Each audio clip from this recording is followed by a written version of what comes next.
Today, I'd like to tell you the story of a man named Nicholas Herman. It's a story of mediocrity.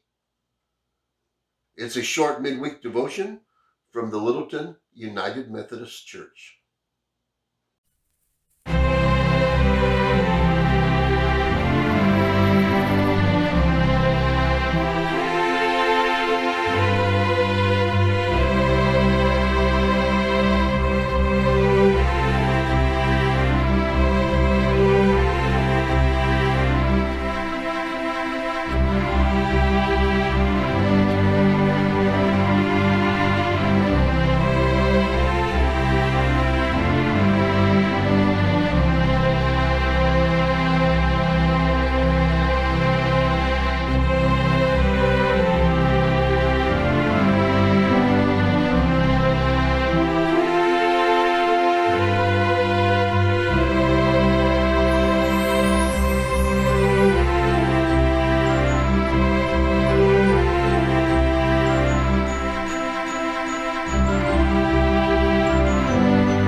Nicholas Herman, and I hope you don't mind, I think from this point on, I'm just going to start calling him Nick. Nick was born into a poor family. Nothing very memorable, nothing very notable about his childhood, except he was raised in poverty. And because he was raised in poverty and because of the culture in which Nick lived, he wasn't able to attend school like the wealthy kids. So his education was limited. As he got into his teenage years, there really wasn't a lot for him as far as a future. And like many people, he found his future in the military. So he joined the military, went off to war, and while he was in the military, a couple of notable things happened. The first of these experiences was his conversion to Christianity. He saw a tree out on the battlefield with no leaves, no fruit, just barren. And he knew that that wasn't going to be the case forever, that it was going to leaf out, it was going to bear fruit, that what looked like barren today is not the future of that tree. And somehow when he looked at that and saw that tree, and he saw the world around him, he realized that there was a God, and that what you see today isn't the way it will always be. That experience shaped the rest of his life. The other experience that shaped the rest of his life was that he was wounded in battle and became somewhat crippled by that wound for the rest of his life. He had a bit of a limp. He had sores that didn't quite heal with that. And his military career was soon to be over. So after he was finished with his military career, this young man, Nick, who's, maybe in his early 20s, I don't know, who has not had the benefit of a formal education, who has been raised in poverty, he signs on as the valet of a rich person.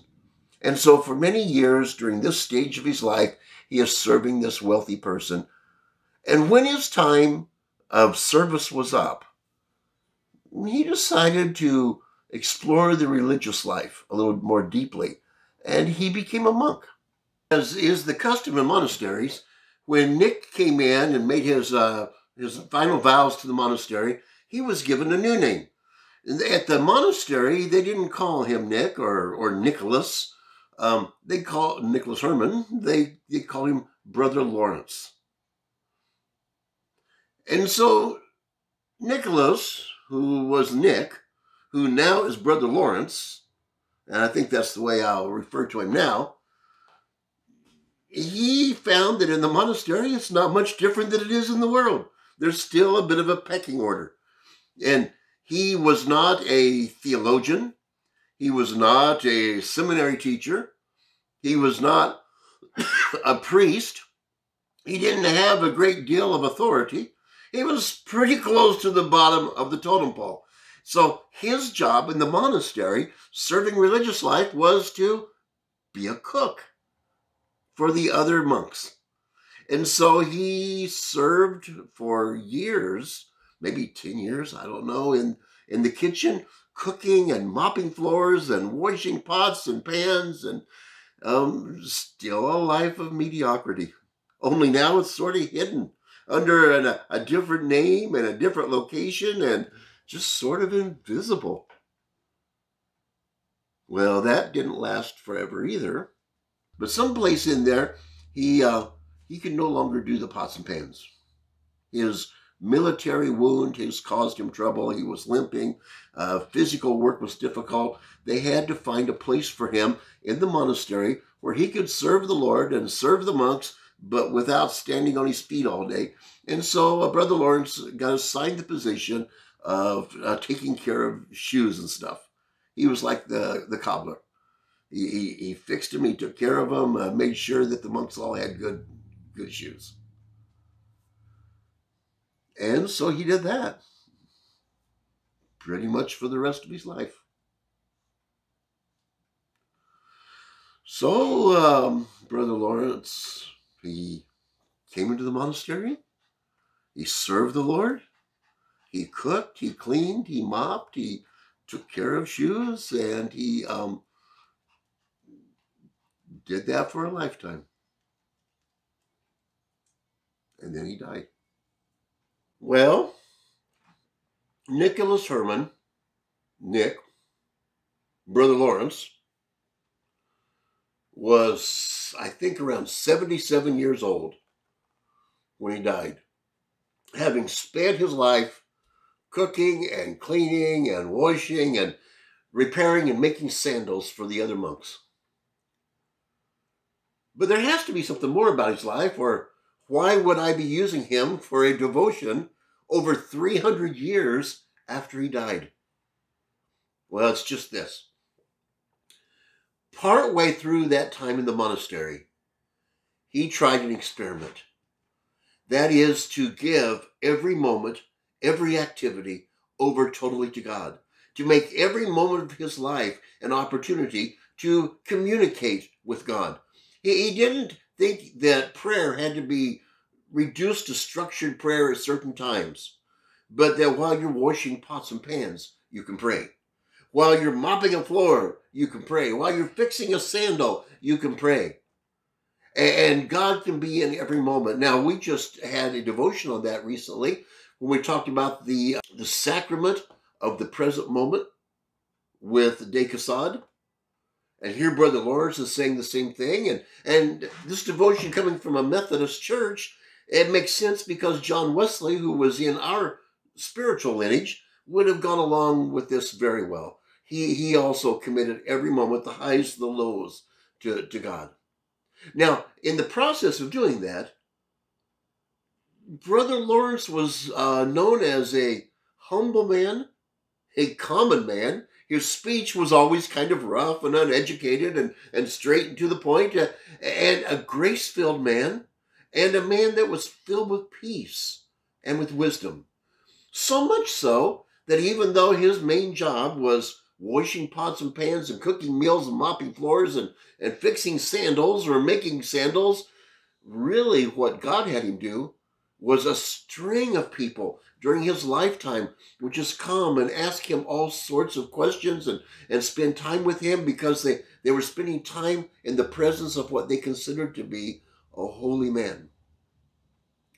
And so after he died, one of those that were very close to him and became a biographer of his life, he took several of the letters that Brother Lawrence had written to other people and other friends and other monks, and then he took several of the private counseling times that he had had with Brother Lawrence when he had gone to ask questions and had Brother Lawrence guide him and mentor him in life, and a couple of maxims.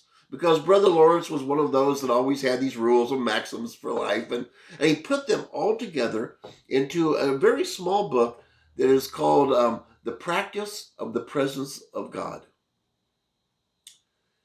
And if you haven't read it, you ought to look it up. It probably is one of the greatest of the spiritual classics, Christian classics down through history. Probably in the top 25 best Christian books ever written. Maybe in the top 10. I don't know how it would be ranked. But it's small. Seems like every time I do devotion here in the house, that goes off.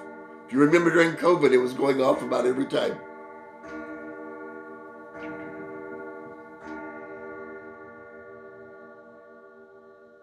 And that's that. So today, realize that no matter who you are, what talents you have, what talents you don't have, that if your whole job is doing something so insignificant that no one even knows your name, that can be given for God. That whatever you're doing right now at this moment can be given to God. And that you can greet others with a peace that comes from the presence of God, of a continual prayer life, in a way that makes a big difference. You don't have to be a great theologian, a great speaker, a prominent, well-known person to make a huge difference for eternity. May God bless you this week as you follow him into whatever area of service he has prepared for you. May you walk in his presence all through the week, moment by moment. And may your life make a difference in the lives of others, even if it's something very simple.